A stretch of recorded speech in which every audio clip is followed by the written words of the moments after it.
Hi everyone, this is Carmen D. Chabert, real estate agent, and I have a couple quick tips from the Spruce on ways to guard against the cold weather and keeping your home safe during these cold, icy temperatures. Number one, guard your water pipes. To keep outdoor plumbing fixtures from freezing, disconnect any garden hoses and the weather begins to turn cold. Shut off the water to your outdoor faucets. Drain the lines and insulate the hose bibs. When indoor plumbing pipes run through exterior walls, take care to monitor them in the winter and make sure the wall insulation is up to recommended standards. So you want to make sure all of your water pipes and things like that outside are covered and inside they're covered as well. If you're in an apartment, sometimes they'll suggest that you open up the cabinet so that the heat can get in if it's super icy cold like it is right now, just so that the pipes stay warm. Number two, seal holes and cracks. Even small holes where cable wires and phone lines enter your home can be an entry point for freezing air, and who wants that? Or places where precious indoor heat can escape. Purchase a can of foam insulation, such as Great Stuff spray foam, and close them up. Then use weather stripping, spray foam insulation, or caulking to remedy cracks around your home doors and windows. Okay, so that's using spray foam to close up any open holes. Number three, add insulation. So this is if you're in a home.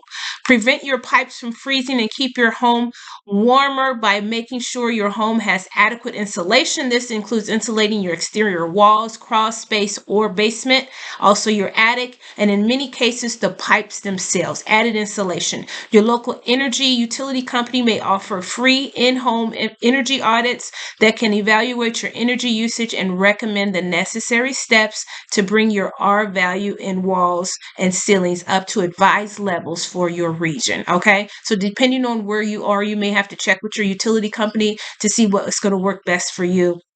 Number four, keep the water flowing. If any of your indoor faucets are located on exterior walls that aren't adequately insulated, like we just talked about doing, set your faucets to a slow drip whenever temperatures dip well below freezing. This is usually necessary only during especially bitter cold spells. Faucets and pipes located along exterior walls are especially susceptible to freezing, which makes sense because there's no insulation. So the pipes are going to be exposed to that cold weather.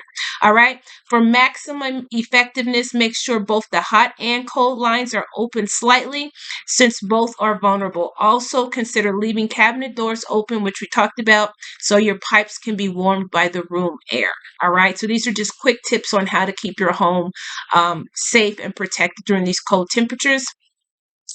And here in Texas right now, we're in day two of a freeze, so this is going to be very helpful. And wherever you're located, as you watch this, if you have cold temperatures, just apply them as necessary. Number five, keep the water shut off accessible. Should a water line ever freeze and burst, you will need to shut off the home's water supply immediately. If junk is blocking easy access to your main water shutoff valve, rearrange the basement or garage so that it will be easily accessible in the event of a plumbing emergency. So if you need to run and cut that water off, you want a clear path to get there. You don't want to be stepping over last year's Christmas supplies and, etc. Whatever. All right, so make a clear path to that. Number six, locate your water meter. All right, invest in a meter key or keep an adjustable wrench handy so you'll be able to shut off the water at the meter in worst case scenario. Okay, so you'll also be able to shut it off at the meter. Then you can practice turning the water on and off so that you'll know how it's actually done.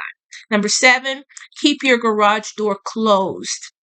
So if you have children that like to run in and out, or if you're, in and out during the day, just make sure you're keeping the door closed. Why? Because you're letting extra air in. If the garage is attached to your home, minimize the time your garage door is open. This will help to keep cold air out your house and protect plumbing fixtures in the garage, as well as pipes and the shared walls between the house and the garage.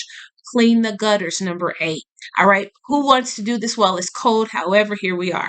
Full gutters increase your chances of having ice form on your roof, and that's not something you want to mess with, okay? Set aside some time to clean your gutters out before the freezing temperatures get here. Gutter screens or helmets can prevent leaves from clogging gutters, so that's more of a maintenance issue. Hopefully, that's done prior to the freezing temperatures. Check the attic ventilation, number nine. Protect attic ventilation. Proper attic ventilation is vital to the preventing ice dams on your roof. Inspect your attic to make sure there's no insulation blocking your soffits or attic vents.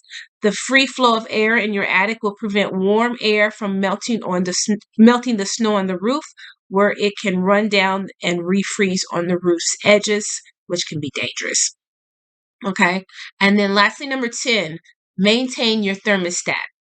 Make sure you'll be able to keep your thermostat running continuously by keeping spare batteries on hand. Sometimes it's the small details that save the day. All right. So some people have the ability to, if they know cold weather's coming, their home's already ready to go, they can just jump on the plane and say, hey, we're out of here. We're going to miss this storm. We'll come back when it's done. But if that's not you and you're going to be home and you have to ride it through the cold temps, just kind of make sure you have everything you need to get where you get through the storm and get your home through the storm safety without any added bills or complications from pipes bursting and things like that. You also want to make sure you have extra blankets and towels on hand in case something does burst and you don't have to try to run and find them. You already know where that kind of stuff is. You want to cook on the stove and bring the heat into the home as well. If you have a fireplace, of course, those are easy things that you can do. Use the fireplace, keep the curtains and the blinds closed to let keep cold air out, etc., etc. So there's so many good things you can do. One of the best things to do to keep yourself warm is to snuggle up with your family and your loved ones and just to stay warm and to stay safe. So I hope this was helpful. Tune in for more helpful tips from the Excellent Way LLC and real estate tips from Carmen DeChabert at J. Parr Real Estate. Be well. Have a great day.